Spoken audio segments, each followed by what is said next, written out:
government assistance programs were introduced with good intentions. They were made to help people in need. Unfortunately, our culture has changed, and now many people take advantage of them. There are people who are lazy and who feel entitled to have all of the nice things that hardworking people have, but don't want to do the hard work in order to get them. There need to be stricter qualifications to be accepted into these programs. There also need to be more regulations for the programs to ensure that people cannot and will not take advantage of them. In 2011, the United States spent $1.03 trillion on federal welfare programs.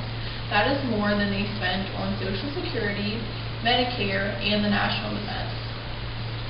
The percentage of people receiving food stamps has increased by 93% since 1969.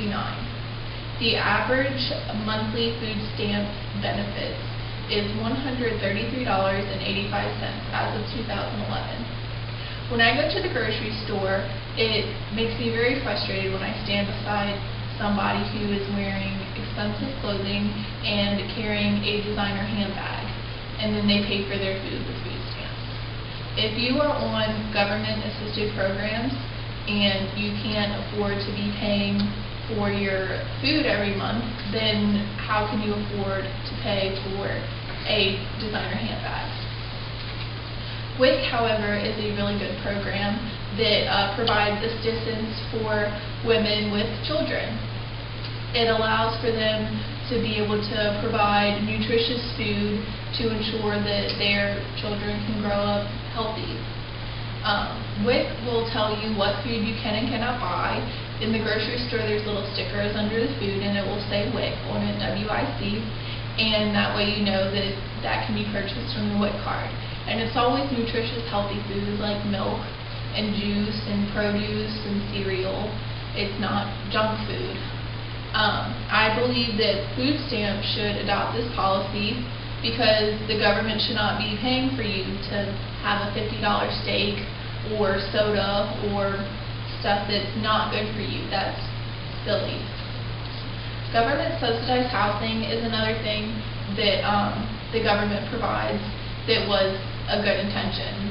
It's intended for people who have fallen on hard times and maybe who have been laid off and lost their job, and it's there to help them get back on their feet.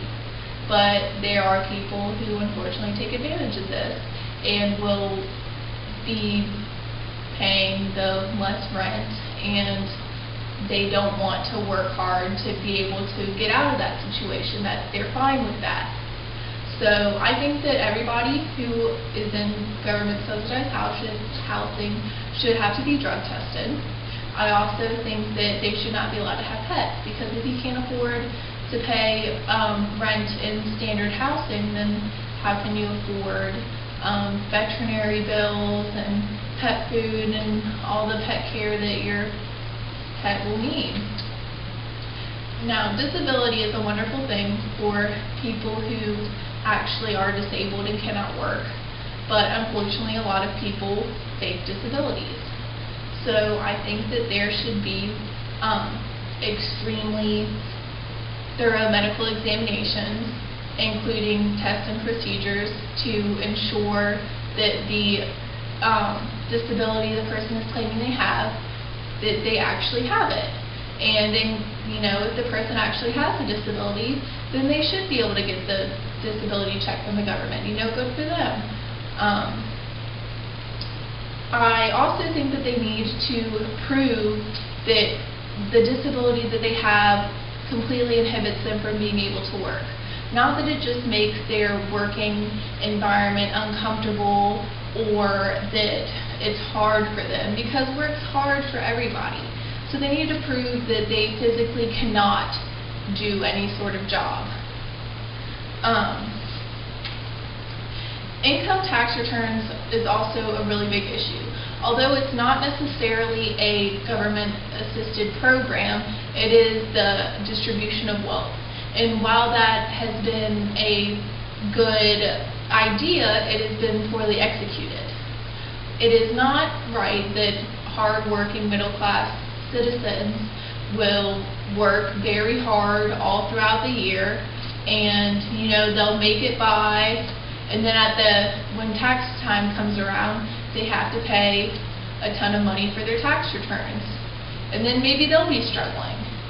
But in today's culture, there are people who refuse to work and receive all sorts of government assistance and continue to have a bunch of children in order to collect more money with income taxes than they even put out. And this is sad because children now are growing up in families that have all this government assistance, and they think it's okay to live off the government because generations of their family have done it. And this isn't right to the child because they don't get any chance to become a productive member of society or show any sort of true potential, and they don't have any sort of self-worth. Government assistance programs should be used to help people in need. They should be used to help people who want to help themselves, not to support people who want everything and don't want to work to get anything. If we could just cut back on government assistance spending, then we would have more money for people like our veterans who have risked their lives for our country, who unfortunately don't have as much support and benefits as they should have. This is why I strongly believe that we need to have more regulations and restrictions when it comes to government assistance programs.